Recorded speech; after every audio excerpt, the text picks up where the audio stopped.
Seja bem-vindo à Academia Matemática RJ. Meu nome é Rielson Fragoso. Este é um vídeo muito especial porque a dona Câmera resolveu voltar a trabalhar. Então é o primeiro vídeo do canal em que aparece o rosto deste que vos fala. Ali está o nosso Instagram, Academia Matemática RJ. Siga lá também para ficar por dentro das novidades. Essa é a nossa aula de número 6 dessa playlist. Então, acredito que se você está acompanhando até aqui, você já está no ritmo e sabe como aproveitar melhor as aulas, né? Então, pause o vídeo. Se você não baixou a PDF, né, e não tentou resolver por si mesmo, ou a primeira vez que estiver fazendo a questão, então pause o vídeo, gaste uns minutinhos ali tentando resolver, ou pelo menos tentando entender do que se trata o problema, certo? Que já é um avanço. Quando você pelo menos entende qual é o problema em si, já é um avanço. Pior do que quando nem entende, né? Nem sabe para onde está indo. E aí você tenta resolver e depois volta no vídeo e vê a resolução. E vai soltando a resolução aos poucos também. Você não precisa ir vendo de primeira. Travou num ponto, assiste até destravar, pausa de novo, vai. E assim você consegue transformar uma questão numa sessão de estudo proveitosa. Então, às vezes, sem precisar de um grande volume de questões, você consegue adquirir um grande avanço. Mais o que? Mais nada. É isso. Bora pro vídeo e valeu. Questão número 18, na ordem que estamos construindo, né? Uma turma de 15 formandos está decidindo se irão viajar para a praia, para a cachoeira ou para a serra. 2 pessoas do grupo aceitam ir aos 3 lugares. 4 aceitam ir à praia ou à serra. 3 aceitam ir à praia e à cachoeira. E 3 aceitam ir à cachoeira e à serra. Para cada um dos lugares, há pelo menos uma pessoa que aceitaria ir apenas para lá. Então, com base nessa situação, a gente tem que julgar o item a seguir. O número máximo de formandos que aceitaria ir à cachoeira é 11. Bom, essa questão é um enunciado repetido, né? A gente fez, se não me engano, na aula 1, um item baseado nesse texto. Eu deveria ter dividido melhor esses vídeos. Eu fiz uma divisão que eu achei que faria mais sentido, que era dividir por assuntos. Só que provas de certo e errado, eles costumam pegar o mesmo texto e fazer vários itens, né? Várias questões sobre o mesmo texto. Então, analisando agora, eu poderia ter colocado todas essas questões baseadas no mesmo texto na mesma aula, né? No mesmo vídeo, por assim dizer. A gente não que aí o raciocínio se construiria de uma vez só. Enfim. A questão aqui a gente vai ter que montar de novo, né? De vantagem é essa. A gente vai montar de novo o esquema em diagramas, analisando as informações que foram dadas. Deixa eu fazer isso aqui rapidinho. Então, tem 3 conjuntos. Todos eles possuem interseção, né? Mais ou menos assim.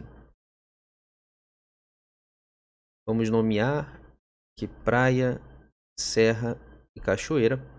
E agora a ideia é alocar as informações que foram dadas nesses diagramas para a gente poder julgar o item.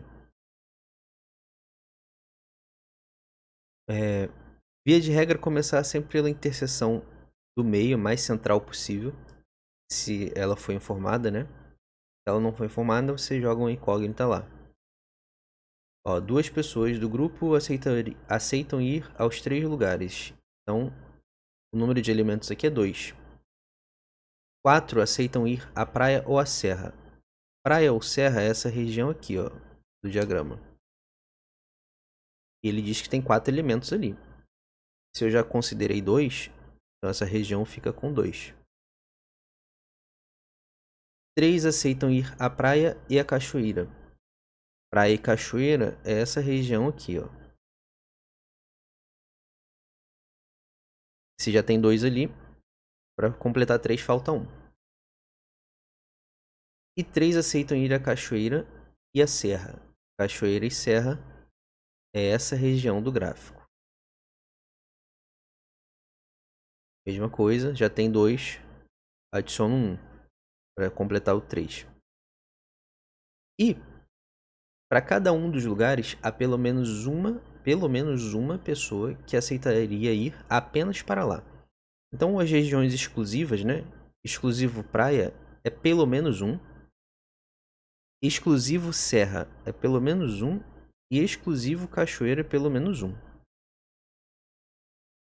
Então aqui, nesse momento, a gente tem o diagrama das informações que a gente consegue concluir com certeza. E se você notar, vai perceber que não está completando os 15, né? O nosso universo aqui tem 15 elementos. Mas aqui está batendo 9 elementos contados. Sobrando 6 a serem distribuídos ali, né? E eles seriam distribuídos pelas regiões exclusivas.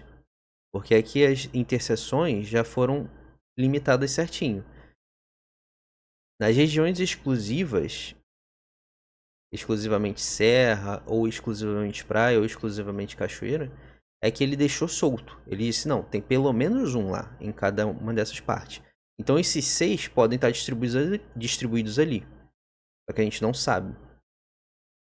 O que a gente sabe com certeza é essa situação que montamos aqui no diagrama. Então a partir daqui a gente consegue fazer alguns julgamentos. Então ele afirma, o número máximo de formandos que aceitaria ir à cachoeira é 11. Essa possibilidade é verdadeira? Perceba que você está trabalhando com possibilidade, não com a certeza. Mas vamos ver se matematicamente essa possibilidade é verdadeira. Então, se faltam 6 a serem distribuídos, se a gente alocasse esses 6 no conjunto da cachoeira, esse conjunto, a gente obteria o número de elementos máximo, dentro da possibilidade que está montada aqui. A gente tem 6 elementos a serem distribuídos. O máximo de elementos que eu vou ter no grupo da cachoeira é se eu colocar esses 6 elementos lá. Então, fazendo isso, quantos já tem aqui? 1, 2, 3, mais 2, 5. Então ficaria 5 mais 6 na cachoeira. Número de elementos do grupo da cachoeira. Que daria 11. Então esse 11 seria o número máximo de formandos que aceitaria ir à cachoeira. Então o gabarito da questão é certo. E tem mais uma questão ainda sobre esse mesmo texto. E aí já aquela de probabilidade. Eles dividiram isso aqui como análise combinatória, mas eu acho que isso faz muito mais parte de conjuntos mesmo. Então poderia estar lá junto com conjuntos. Foi por isso que eu nem me atentei tanto a isso. Confiei nessa divisão aqui para seguir a lógica. Não que tenha sido um problema. Eu acho que foi bem legal, mas poderia ter feito melhor. Esse que é o ponto. Então, próxima questão nesse mesmo texto, só que sobre probabilidade, aí já vou puxar as outras probabilidades também. Então vamos lá, questão 19. Já copiei o nosso diagrama aqui de novo, para ficar mais rápido. É o mesmo texto, tá? O item agora é o seguinte. Ele afirma que a probabilidade de se selecionar aleatoriamente um formando que aceitaria ir a pelo menos 2 lugares é de 40%. Então, em outras palavras, ele está dizendo que eu vou escolher um desses 15 formandos e a chance desse que eu escolhi ser uma pessoa que aceitaria ir a pelo menos 2 lugares, ou seja, a mais de um, que aceitaria a mais de um, ou em outras palavras também, a probabilidade de ser, de não ser uma pessoa que aceitaria ir somente a um, é de 40%. Então vamos entender melhor aqui. A gente vai dividir o seguinte: nosso total de elementos é 15, né? Nosso conjunto universo. Então a gente vai dividir convenientemente esses 15 em dois grupos. O grupo que aceitaria ir a somente um lugar, que a gente não sabe exatamente quantos são. Então, vamos botar aqui somente um lugar.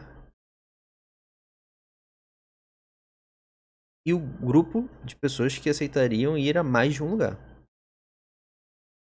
Mais de um. Pra gente entender melhor. Esse primeiro a gente não sabe exatamente quantos. Aliás, a gente sabe, né? Quantos são. A gente não sabe como está distribuído entre cada grupo, mas a gente sabe quantos são. Por quê? Porque a gente sabe quantos são esses aqui. O mais de um. O mais de um poderia se pensar que é a união das interseções. De todas as interseções. Então basta eu contar o número de elementos da união das interseções. É fazer essa conta aqui, ó. 1 mais 2 mais 2 mais 1. Contando essa região aqui, eu vou obter o que eu quero saber. Então essa galera aqui corresponde a 6 pessoas. E o que ele falou? Se eu selecionar aleatoriamente um formando, a chance desse formando ser um desse grupo do mais de um, que aceitaria mais de um lugar, pelo menos 2 lugares, é 40%. Então como é que eu vou testar isso? Eu vou pegar esse número de elementos em relação ao total. E essa vai ser a minha probabilidade de sortear uma pessoa com essa característica. 6 sobre 15, a gente pode simplificar por 3 e vai ficar 2 quintos. Se você já tem alguma prática com questões de porcentagem, você já vai perceber que isso aqui bate com 40%.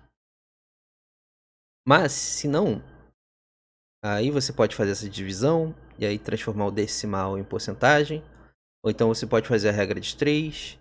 Se 5 é 100%, o 2 é quantos por cento, né? Ou, como eu prefiro fazer, trabalhar com frações equivalentes, entendendo que porcentagem nada mais é que uma fração de denominador 100. Então a fração equivalente a essa, que tem o denominador 100, é quando eu multiplico em cima e embaixo por 20. 5 vezes 20 vai dar 100. E 2 vezes 20 vai dar 40. Então, 40%. O gabarito está certo. Questão 20, que é a primeira da lista. Que é aquele problema de novo, né? A gente já fez questões com esse texto aqui. Poderia ter feito tudo de uma vez, né? Mas enfim, tá tudo bem. Certo dia, Cronos decidiu olhar seu relógio, que marca as horas com números de 0 a 23 e os minutos com números de 0 a 59. E aí a gente tem que julgar o item com base nisso. Sabendo que o minuto mostrado... De novo, ler correto é importante para ajudar no entendimento. Sabendo que o minuto mostrado possui o algarismo 5, a probabilidade de este ser após a metade da hora é de 80%. Então ele dá uma complicada monstra no português. Então eu preciso entender legal isso aqui para interpretar corretamente em matemática. Esse este está se referindo ao minuto que ele falou, minuto mostrado. A probabilidade de este quem? O minuto, ser um número após a metade da hora. E o que significa ser após a metade da hora? Metade da hora é 30 minutos, correto? Então, se eu olhar para o relógio e estiver marcando um número maior que 30 minutos, claro, com o limite ali até o 59, isso vai ser um número após a metade da hora, independente da hora que esteja marcando, né? E aí ele afirma que esse número possui o algarismo 5, e nessas condições, a probabilidade de olhar para a hora e tá esse minuto que tá lá, que tá mostrando lá, ser um número maior que 30, nessa interpretação matemática da coisa, é de 80%. Agora a gente precisa testar isso. Então vamos fazer o seguinte, vamos pegar o nosso total de elementos possíveis com o algarismo 5, e desse total a gente vai fazer um subconjunto com os números que são após metade da hora. E aí a gente vai calcular a probabilidade disso. Vai pegar esse subconjunto em relação ao conjunto total. Então esse é o plano. E aí aquela sugestão de sempre. Se você tinha pausado e tentado fazer, ou se você pegou a lista lá no canal do Telegram, né? Eu coloquei esse PDF lá. E tentou fazer e travou por algum motivo nessa questão. Agora você já tem ideia do plano que temos que fazer, então pode pausar e tentar. E voltar aqui depois. Então vamos lá. Esse conjunto total vai ser, começa lá do 5, aí vai no 15, 25, 35, 45. E a partir daqui tem uma galera, né? Que é a dezena dos 50 até o 59. 52. E assim vai até o 59. De 1 em 1 até o 59. Todos esses números aqui, nesse intervalo indicado pela reticências, possuem pelo menos um algarismo 5. Né? 55 tem 2, mas isso não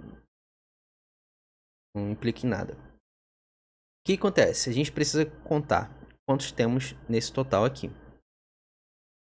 Até aqui, a gente pode contar de 1 em 1, vai dar 5. Daqui para cá temos quantos? Vamos fazer isso aqui, ó. O cálculo de número de elementos de um certo intervalo. A gente pega o maior número do intervalo, o extremo maior, né? Subtrai desse extremo maior, a gente subtrai o menor. E como a gente quer contar os dois extremos também, a gente tem que somar 1. Para não excluir o extremo menor. Aqui vai ficar 9, 59 menos 50, mais 1. 9 mais 1 costuma dar 10, né? E 10 mais 5 é igual a 15. Então, nosso número de elementos totais é 15, né? Nosso espaço amostral. Agora, o evento desejado é o quê? É do 35 em diante. Certo? E do 35 em diante, dentro desse conjunto, é que vai representar um número após a metade da hora. Daqui para cá, não. E quantos são esses? Então, o evento desejado tem 12 elementos, né? Para cá tem 3 e o total é 15, então para cá tem 12. Então, concluindo, a nossa probabilidade vai ficar assim. 12 sobre 15. Simplificando por 3, fica 4 quintos. A gente já viu na questão anterior que 2 quintos corresponde a 40%. 4 quintos é o dobro disso, né? Então, o dobro de 40% é 80%.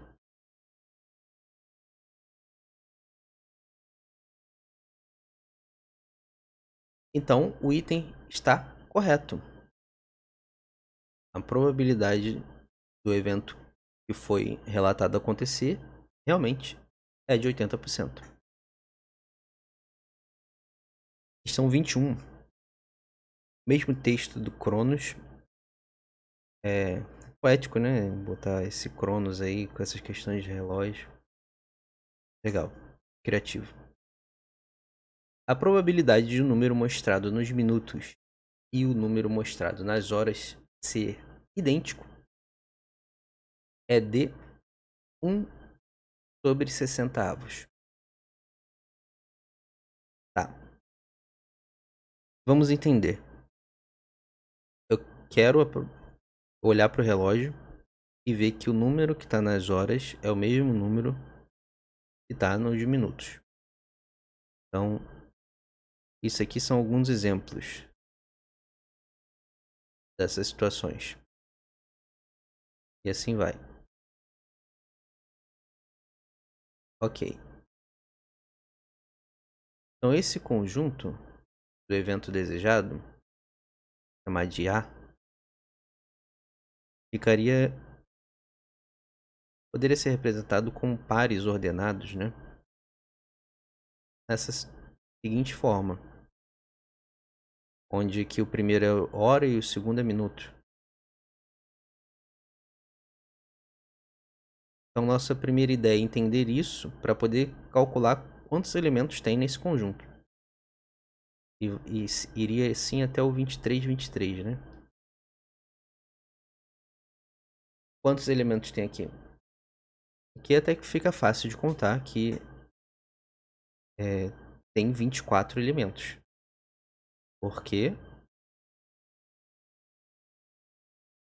Porque entre 23 e o zero tem 24 números, né?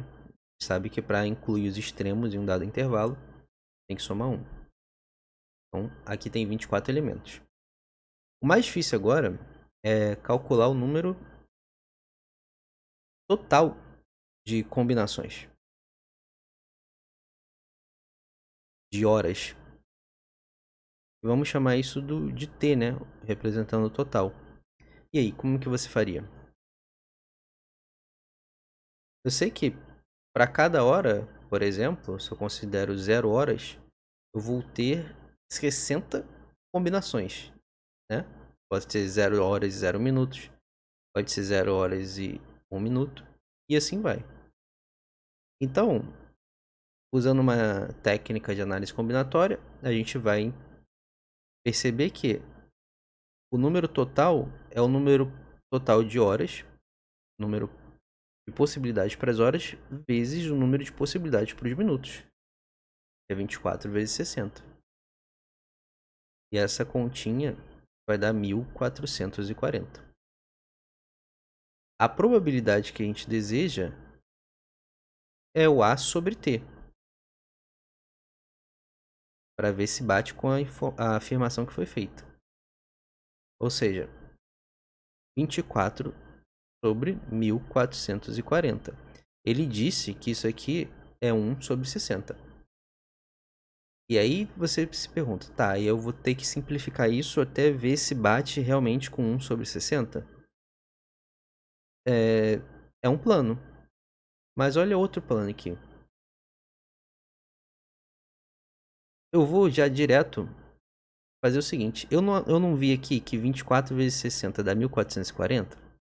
Então se eu pegar essa fração que ele afirmou ali e multiplicar o denominador por 24, eu vou chegar a 1440. Concorda?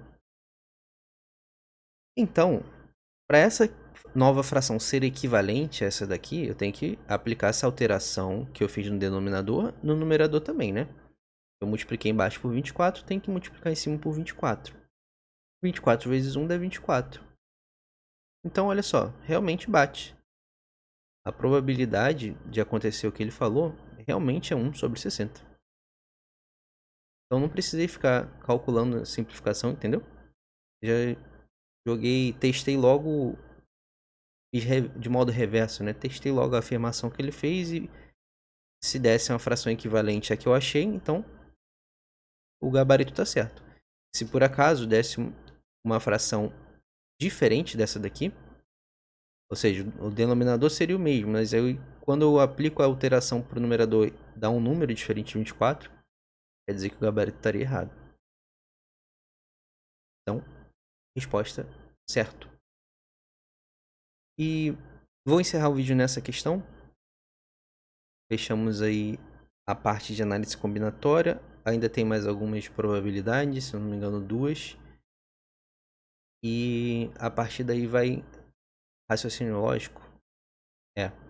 E aí a gente fecha o restante das questões para concluir as 30 questões. Então, muito obrigado e até a próxima.